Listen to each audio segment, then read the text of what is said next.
제가 지금까지 지내온 것 중에서 참 모든 것이 허물이 참 많고 실수가 참 많다라고 하는 이런 생각을 하고 있지만은 그래도 그 가운데 이거 하나 잘했어 라고 하는 이런 일이 있는데 그 가운데 하나가 정말 참 제가 이 연세대학교 연합신학대학원 가기를 참 잘했다라는 이런 생각을 하고 있습니다. 왜 이 얘기를 드리냐 하면은 이 연세대학교 연합신학교 앞에 보면은 윤동주 시인의 시비가 있습니다. 윤동주 시인은 이 연희전문학교를 나오신 이런 믿음이 좋은 이런 이 기독교인으로 잘 알려지는 이런 분이죠. 그분이 쓴 시기 가운데 이 서시라는 이런 내용이 있습니다. 죽는 날까지 하늘을 우러러 한 점 부끄러움 없기를 잎새 이는 바람에도 나는 괴로워했다. 별을 노래하는 마음으로 모든 죽어가는 것을 사랑해야지. 그리고 나에게 주어진 길을 가야겠다. 오늘 밤에도 별이 바람에 스치온다 라고 하는 이런 시비가 있습니다.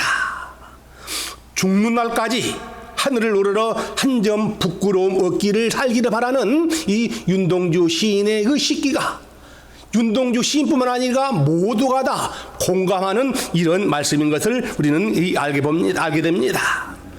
마지막 숨을 거두는 순간까지 하늘을 우러러 부끄러움 없는 삶을 인생을 마치고 싶다고 하는 이런 말씀과 같이 오늘 본문에 있는 디모데 후서 4장 1절에 있는 이 말씀에 보면은 바울 선생도 인생의 마지막을 앞두고 이제 하는 말씀이 오늘 디모데 후서 4장이죠. 디모데 전서에게는 또 디모데 후서에는 4장까지 있는데 4장 마지막 길에 이제 자기 사랑하는 가장 사랑하고 아끼는 그 제자였던 디모데에게 하는 이런 얘기입니다. 디모데에게 이 때를 얻든지 못 얻든지 주의 복음을 전파하라. 주의 복음을 전파하러 말미암아서 우리의 삶이 새롭게 변화된다라고 이렇게 얘기합니다. 우리 성경 말씀 한번 볼까요? 디모데후서 4장 7절 말씀을 다시 한번 보지요. 디모데후서 4장 7절 말씀을 같이 한번 볼까요? 같이 한번 읽어봅니다. 내가 선한 싸움을 싸우고 나의 달려갈 길을 마치고 믿음을 지켰으니 나의 선한 싸움을 다 마치고 선한 이웃을 이렇게 얘기했던 이 바울 선생님께서 우리에게 주시는 이런 말씀은 남은 인생을 한 점 부끄럽게 없게 살게 하는 그런 말씀보다도 더 중요한 것은 이제 내 인생을 정의하는 바울 사도의 그 고백을 볼 수가 있습니다. 내가 여태까지 선한 싸움을 싸우기 위해서 뒤를 돌아보지 않고 오직 앞을 향해서만, 목표를 향해서만 내가 전력 질주했다. 그런데 이제 머지않아서 내 때가 온 것을 압니다. 내가 머지않아서 내가 이제 이 생을 마치고 하나님 아버지 앞으로 갈 때가 다가왔음을 내가 압니다. 라고 하는 이 말씀을 바울 선생은 하고 계신 것이죠. 그래서 이제 우리가 생각할 때 벌써 우리가 10월 마지막 우리는 이 주일을 보내고 있습니다. 이제 2016년도 이제 2달만 있으면은 이 한 해를 마감하는 이런 입장이지요. 무엇인가 우리가 이 정리를 하고 지나가지 않으면은 틀림없이 후회를 할 수 있는 이런 상황이지요. 마지막 한 달이 남다면은 너무 아쉬운 것인데 앞으로도 정말 참 이해가 가기 전은 한 2달 정도가 남았습니다. 신년 첫 시간에 내가 이건 이렇게 하고 저건 저렇게 하고 내가 계획했던 일들이 이제 10월 마지막 주일에 이제 2달여 남아있는 이런 상황에서 내가 이렇게 해야만이 후회 없는 삶을 삽니다. 내가 이런 일을 하게 되면은 남들에게 많은 사람들에게 기쁨을 주고 사랑을 주고 보람이 있는 삶을 살 수가 있습니다. 라고 하는 이런 말씀을 행할 수 있는 것이지요. 많은 사람들은 이 좋은 관계를 맺으면은 그 삶이 행복하고 기쁘고 승리의 삶을 사는 데 비해서 관계를 잘 못 맺으면은 모두 다 아파하고 고통스러워하고 어려워하는 것이 참 많습니다. 그래서는 관계를 잘 맺는 것이 우리의 삶의 복된 길입니다. 이 관계를 하는 것은 하나님과의 나와의 관계도 되고, 이웃과의 관계도 되고, 부부 관계도 되고, 부자 관계도 되고, 친구들의 관계도 됩니다. 이런 관계 설정이 좋은 사람들은 늘 기쁘고 행복하고 복된 삶이지만은, 다른 것은 다 잘하고 있는데 부부 관계가 엉망인 사람들이 종종 보게 됩니다. 친구 관계 좋고 직장에서도 좋은 관계 있고 모든 걸 잘하는데 부부 관계가 잘못돼서 어려움 당하는 사람들이 종종 있지요. 이건 아닙니다. 하나님께서 가정의 가장 소중한 이 부부를 통해서, 하나님께서 아담과 하와를 통해서 가장 먼저 가정을 창설했듯이 가정은 하나님의 이 작은 교회다라고 할 만큼 이 가정의 소중함을 알고 있는 것이지요. 그래서 우리가 생활할 때 왜 내가 관계가 잘못될까라는 이런 생각을 해보면은 우리는 그 이유를 찾을 수가 있습니다. 무슨 일이든지 하는 사람들은, 어떤 사람들은 정말 참 하는 일마다 잘 됩니다. 우리는 그런 사람들보다도 이런 형통의 삶을 산다라고 이렇게 이 표현을 하지요. 저분은 정말 참 하나님께 함께하고 놀리면서 무슨 일 하는 일마다 참 잘 때, 비즈니스는 물론 자녀들도 물론 모든 하는 것마다 참 잘 때라고 얘기한 사람들은 하나님께서 형통의 삶을 허락하셔서 형통된다라고 이렇게 얘기합니다. 그래서는 복이 있는 사람들이 형통의 삶을 산다라고 시편 기자는 말씀하고 있는 것이지요. 그러나 형통의 반대 개념은 이 불통입니다. 불통. 이 모든 일마다 한 것마다 안 되는 이런 사람들이 종종 많이 있습니다. 이 일을 해도 안 되고 저 일을 해도 안 되고 하는 일마다 안 되는 사람들이 참 많은데, 이것은 이 불통입니다. 불통. 하나님과의 관계가 통하지 않는 이런 것이지요. 우리가 가끔 이 집안에 이 하수구 막히면은 참 답답합니다. 하수구가 막혀있는 이런 것은 정말 참 이 보기도 답답할 뿐더러 냄새도 나고 여러 가지 좋지 않습니다.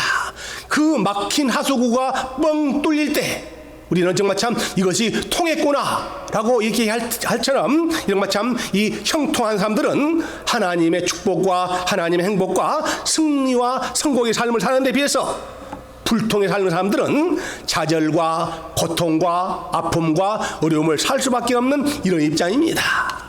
참으로 그래서 우리는 이 모든 관계를 통해서 하나님 앞에 올바로 설 때 우리의 모든 삶이 더욱더 깨끗하게 아름다운 삶을 살 수 있고, 하나님 앞에 정말 참 득질하면은, 범죄를 하게 되면은 그 삶이 힘들고 고통스러울 수밖에 없습니다 라고 하는 이런 말씀입니다. 우리는 요셉 얘기를 참 많이 합니다. 요셉은 나이 어린 17살 때 이 종으로, 애굽의 상인들의 종으로 팔려가는 이런 신세가 됐지요. 그러나 그 마음속에는 늘 어릴 때 그 꿈이, 하나님께 주셨던 그 꿈과 비전을 가지고 마지막에 했더니 맨 마지막에는 애굽의 총리가 됐던 이런 것을 우리는 너무나도 잘 알고 있습니다. 그런데 이 요셉이 왜 그렇게 애굽의 총리 대신까지 할 수 있냐 하면은 그 마음속에 나는 어떤 경우든지 하나님 앞에 범죄하지 않겠습니다. 하나님 앞에 득지하지 않겠습니다. 보디발의 아내가 그렇게 유혹을 하고 했을 때도 불구하고 나는 하나님의 사람인데 나는 결코 득지하지 범죄하지 않겠습니다 라면서 이 주랭난을 쳤던 36개를 낳았던 이런 이 요셉을 보고 하나님께서 그가 감옥에 있을 때도 고통하고 있을 때도 그를 늘 지키시고 인도하러 말미암아서 그는 맨 마지막에 많은 사람들이 우러러보는 이런 애굽의 총리가 됐던 것을 우리는 알 수가 있습니다. 참으로 우리의 이런 모든 삶은 이제 요셉이 얘기합니다. 많은 사람들이, 특별히 11명의 형들은, 10명의 형들은 나에게 고통을 주고 나를 애국 상인들에 팔아버려서 나를 험하게 만들었지만은, 그러나 나는 그것을 변화해서 오히려 내게 유익이 되도록 하겠습니다. 형들은 나를 버렸지만은 나는 그것을 변화해서 오히려 내게 유익이 되도록 하겠습니다 라는 이런 마음의 변화지요. 세상 많은 사람들은 자기 이익만, 자기 유익만 구하기 때문에 이 관계 형성이 되지 않습니다. 친구지간에도, 정말 참 우리 직장 동료들 간에도 내 실력만 취하다 보면은 모든 것들이 어려울 수밖에 없습니다.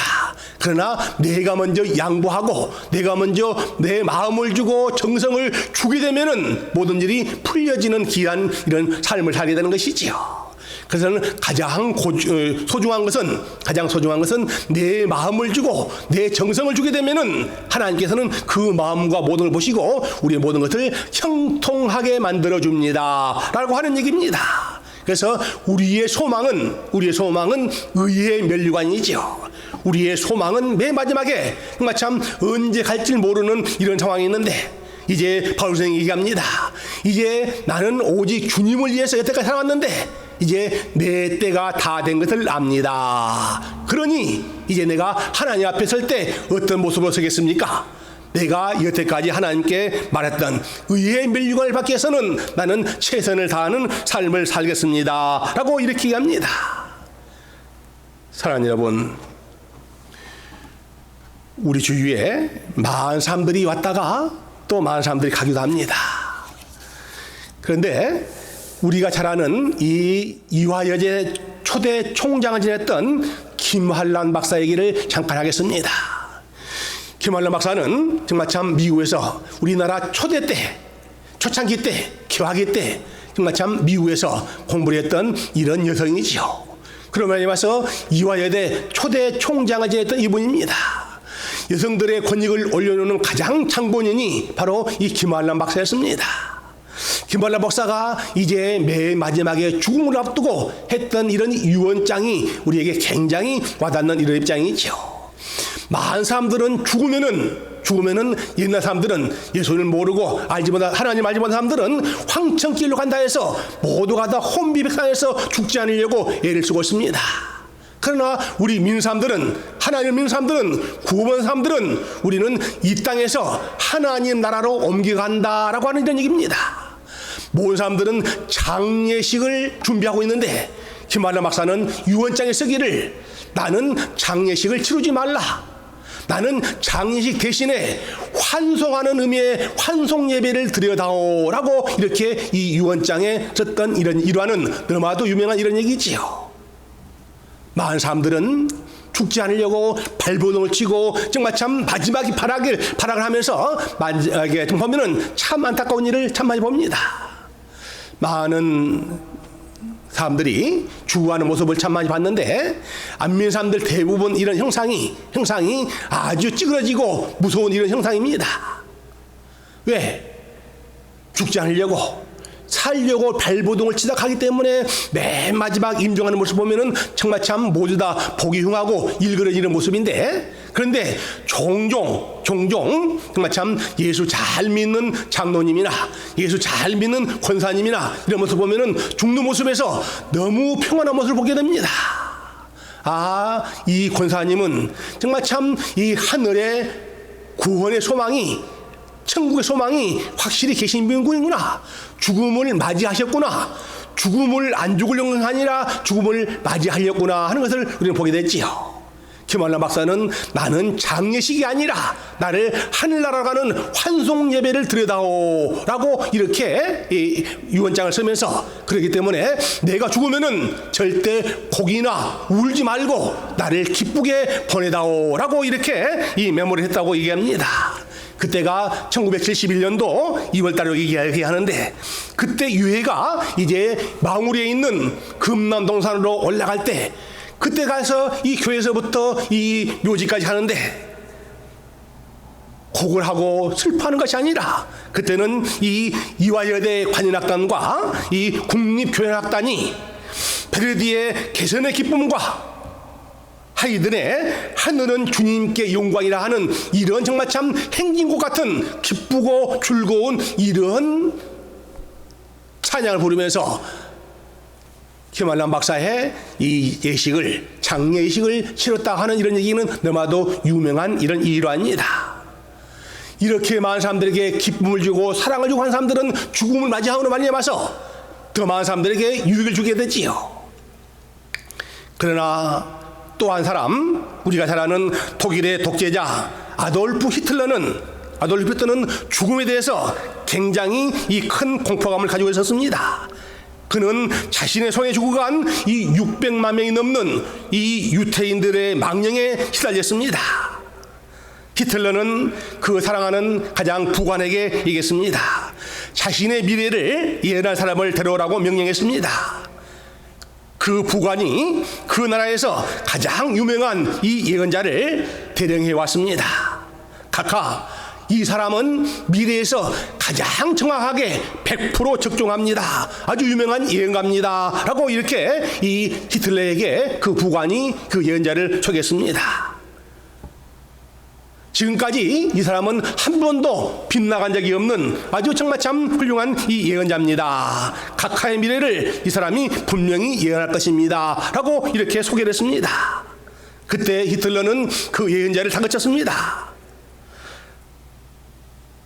나의 운명이 어떻게 될 거냐고 이렇게 이 예언자에게 얘기하니까 예언자는 한참 동안 이 눈을 감고 무엇인가 생각한 후에 마지막에 아주 무겁게 아주 어렵게 입을 열었습니다.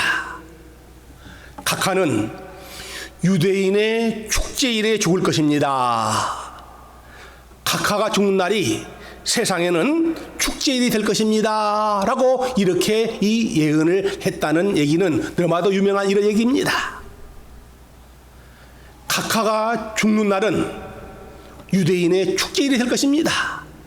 유대인의 축제일에 당신은 돌아가실 것입니다. 라고 이렇게 이 예언을 했는데 아니나 다를까 히틀러가 죽는 순간에 모든 유대인들은 함께 기뻐하고 우리를 그렇게 정말 참 학살했던 이 원흉이 돌아갔다고 많은 사람들이 기뻐했다는 이런 얘기가 있지요. 여러분, 똑같은 삶을 살다가 가는 세상인데 어떤 한 사람은 많은 사람들이 정말 참 이를 갈면서 저 사람을 싫어하면서 사는 인생이 있는가 하면은 어떤 사람들은 사랑을 주고 기쁨을 주고 소망을 주었던 이런 사람들이 우리에게는 얼마나 참 많은지 모릅니다. 오늘 아침에 뉴스미디어에 교회 성장의 대가라고 하는 풀러 신학교에 이 피터 와그너 박사가 있습니다.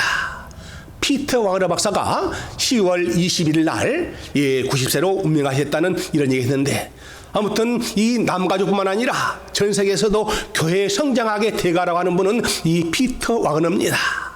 그분이 이제 엊그제 돌아가셨다는 이런 얘기를 듣고 모두가 정말 참 아쉬워했는데 아무튼 나이가 많든 적든 정말 참 위대한 업적을 남기고 하신 분들은 너무나도 훌륭한 일을 참 많이 하고 있는 것을 알게 되지요. 그리고 또한 우리가 2주 전에 장례식을 치렀던 우리 교회와 가까이 있던 임동선 목사님은 우리 많은 사람들에게 굉장히 큰 이 이슈를 내렸습니다. 그 임동선 목사님이 동양선교회를 일궈냈다든지 선교를 많이 했다든지 월드미션을 창설했다든지 큰 교회 담임 목사를 했다든지 그것이 아닙니다. 제가 말씀드리고 싶은 것은 정말 참 그분이 돌아가시기 몇 달 전에 유언을 만들었는데 그 유언이 바로 이겁니다. 장례식은 사회에는 누가 하고 장례식에 설교는 누가 하고 하관 예배는 누가 하고 이것을 미리서부터 모두 다 일목정연하게 이 정리를 했다는 이런 얘기입니다. 만약의 경우에 그러지 않고 그분이 갑자기 돌아가셨더라면은 아마 그분이 장례식 치고 난 후에 굉장히 큰 혼란과 서로 미움과 압박이 있을 것입니다. 내가 그 목사님한테 받은 사랑이 내가 얼만데 내가 그분 앞에 내가 가는 마지막에 내가 조화를 불러야 되는데 왜 나한테 조화를 줄 순서를 주지 않습니까? 내가 그분한테 설교를 해야 되는데 그분하고 내가 얼마 친한데 왜 나한테 주지 않습니까? 보나마나 장례 치고 나서 굉장히 큰 홍역을 치렀을 것입니다. 그런데 그분은 가시기 전에 정말 참 죽음을 예비함으로 말미암아서 모든 것을 이렇게 하라라고 분명히 말씀을 함으로 말미암아서 많은 사람들에게 이렇게 해야만이 혼란이 없고 많은 사람들에게 덕이 되겠다, 유익이 되겠다. 장례식 치료부터 더 칭찬을 많이 하는 분이 바로 이 임동선 목사라는 얘기를 우리 목사들 사이에 참 많이 하고 있습니다. 사람들이 세상에 살 때만 잘 살려고 부자가 되려고 자기가 권력을 지려고 하지만은 그러나 중요한 것은 정말 참 갈 때가 더 중요하다 하는 이런 얘기지요. 세상에서 어떤 업적을 남기는 것도 중요하지만은 내 생애를 마지막 마감하고 하늘나라를 갈 때 어떻게 가느냐 하는 것이 참 중요한 이런 얘기지요. 이상의 많은 사람들은 갈 수밖에 없습니다.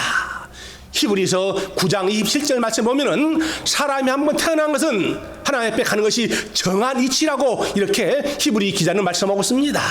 사람이 한번 이상에 태어난 것은 언제든지 하나님 앞으로 갈 수밖에 없는 이런 노릇이죠. 그렇기 때문에 하나님 앞에 갔을 때 두 모습을 볼 수 있습니다. 이 악하고 게으르고 불충성한 놈아, 이 게으른 사람이라고 책망받는 사람이 있는가 하면은 착하고 충성된 종이라고 인정을 받고 사랑을 받았던 이런 사람이 분명히 있습니다. 그렇기 때문에 우리는 이 살면서 여러 가지 일도 많이 해야 되지만은 특별히 하나님 나라를 위해서, 하나님의 영광을 위해서 우리는 일하는 것이 가장 귀하고 복된 일입니다 라고 하는 것을 우리는 알 수가 있는 것이죠.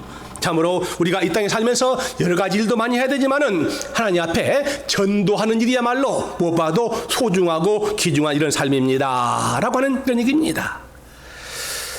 우리 성경 구절 한 구절 볼까요? 다니엘서 12장 3절 말씀을 같이 한번 보겠습니다. 다니엘서 12장 3절 말씀을 같이 한번 읽어봅니다.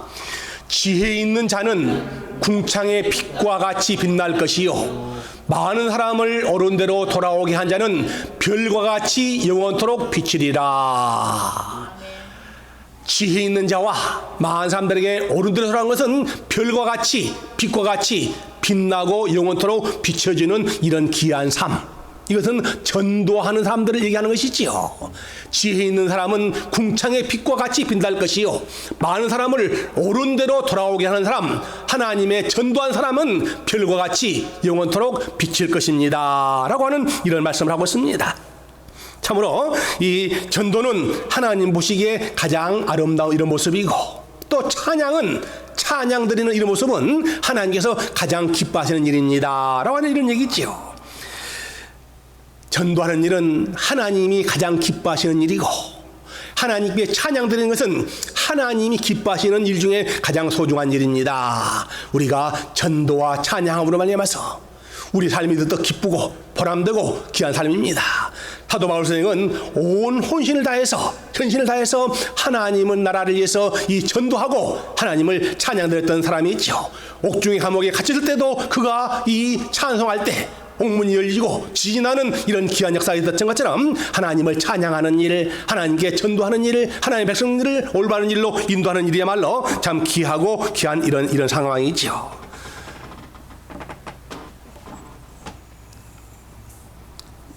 이 세상에 많은 사람들은 내가 좋아하는 사람이 있는가 하면은 싫어하는 사람이 참 많습니다. 특별히 이 목회자의 세계도 마찬가지입니다. 어떤 목사님은 정말 참 죽고 못 사는데 그 목사님은 또 반대하는 이런 비토한 사람들이 분명히 있습니다. 조용기 목사님은 껌뻑한 사람도 있습니다.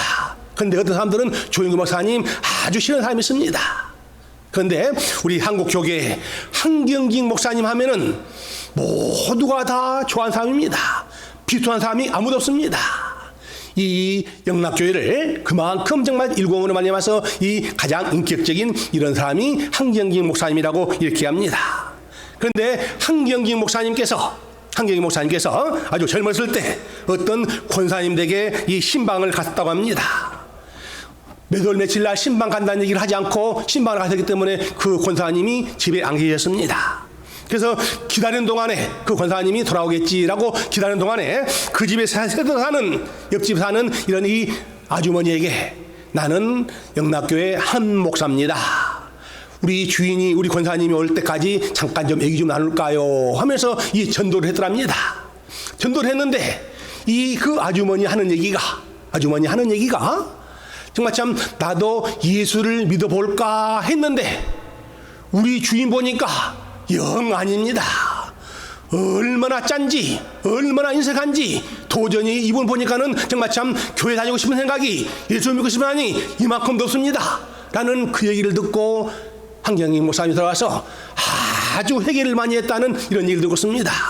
권사님이면은 그래도 정말 참 그 교회 최고로 정말 참 아끼는 이런데 교회에서는 그렇게 충성하고 봉사하더니 한 집에 사는 사람들은 이 구두소가 돼가지고 인색해서 정말 참 이렇게 먹칠하다니. 그래서 한경희 목사님이 남한산에서 가장 가슴 아픈 사람들이 정말 참 이런 자기 교인들, 이 장로님들, 권사님들 교회에서는 잘하는데 왜 집에서는 못하는가, 이걸 가지고 굉장히 후회를 많이 했다는 이런 말씀하고 있습니다. 사랑하는 여러분, 우리는 여기에 살면서 정말 참 이런 하나님의 나라를 위해서 하나님의 영광을 전도를 못하지만은 전도의 걸림돌이 돼서는 아니 되겠다라고 하는 것을 여러분한테 이 말씀드리고 싶은 겁니다. 참으로 우리 생각하면서 사람이 왜 실수가 없고 왜 흠이 없는 사람이 어디 있겠습니까? 모두가 다 실수가 있고 흠이 있고 잘못된 점이 분명히 있지만은 정말 참 이 베드로처럼 회개하고 뉘우치고 주님 말씀을 정말 묵상하면은 우리는 새롭게 변화야 됩니다. 그러나 똑같은 잘못을 흘렸던 이런 가룟 유다는 회개할 줄 모르고 뉘우칠 줄 모르고 그 때문에 말미암아서 이 밖에서 배가 창자가 밖에 나와서 죽는 이런 비극을 맞이했던 이런 것이지요. 사람은 똑같이 잘못할 수가 있습니다. 그런데 회개했던 베드로는 하나님께서 정말 가장 쓰임받는 사람이 되고 예수님의 12제자 가운데 신망받았던 이런 이 가룟 유다는 회개할 줄 모르고 뉘우칠 줄 모르기 때문에 그 생애가 가장 비극적으로 끝났다는 이런 말씀을 생각할 때 우리도 허물이 있고 잘못이 있지만은 잘못한 것을 주님 앞에 회개하고 뉘우치는 말미암아서 우리 삶이 새롭게 전개된다면은 그 무엇보다도 우리에게 소중한 이런 귀한 삶이지요. 이제 말씀을 정리하려고 합니다.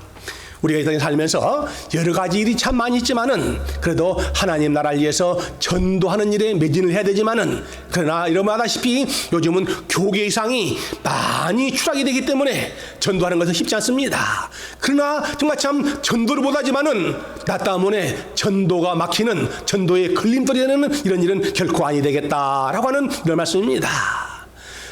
정말 참 제가 잘 아는 이런 장로님은 한국에 있던 이런 장로님 한 분이 있죠. 그는 정말 참 장로님이 되려고 굉장히 노력을 하고 애를 쓰고 정말 참 노력을 많이 했습니다. 여차해서 이 장로가 됐는데 그 교회가 풍지박산이 됐습니다. 왜? 과거에 장로님이 되기 전에는 정말 참 열심히 노력도 하고 헌신도 하고 봉사도 했는데 장로님이 딱 되고 또 보니까 내가 장로인데 왜 나를 올려주지 않아? 왜 장로님 왜 나를 정말 참 이렇게 봐주지 않아? 라고 함으로 말미암아서 그 교회가 풍지박산이 됐던 그 교회를 지금도 제가 생생하게 보고 있습니다. 그 장로님이 되기 전까지는 그렇게 헌신한 사람이 장로 된다고 왜 나를 올려주지 않느냐고, 왜 나를 정말 참 유리하게 받아주지 않느냐고 이런 대접을 받으려고 했던 이 장로님 때문에 교회가 어려움을 당하고 혼지백산 됐던 이런 일들이 있습니다. 사랑하는 여러분, 정말 참 내가 전도하면은 하나님의 전도 상급이 우리는 틀림없이 이 상급이 있지만은 그러나 나 때문에 전도가 막히는 이런 전도에 걸리게 대해서 정말 참 책망받을 이런 일은 결코 되지 아니하고 하나님 앞에 인정받고 사랑받음을 말미암아서 많은 사람들에게 유익을 끼칠 수 있는 사랑을 전하는 귀한 여러분이 되시기를 우리 주님의 이름으로 간절히 축원을 드립니다. 기도하겠습니다.